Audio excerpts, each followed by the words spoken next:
In this tutorial, we're going to learn about something very important in Python programming, and that is, the try-except block.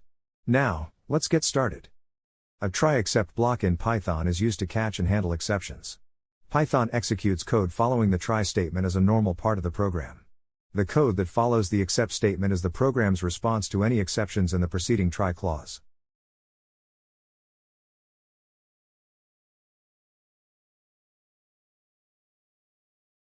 In this code, we first enter the try block and print a message. Then we intentionally cause a division by 0 error. Normally this would stop our program and raise an error, but since it's in a try block, we catch that error and move on to the except block, where we print another message. As you see, instead of stopping the program, the error was handled gracefully, printing out the message from the except block.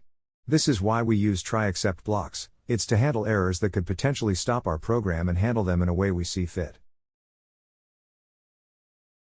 Now let's look at another example where we prompt the user for an integer and keep doing so until a valid integer is entered.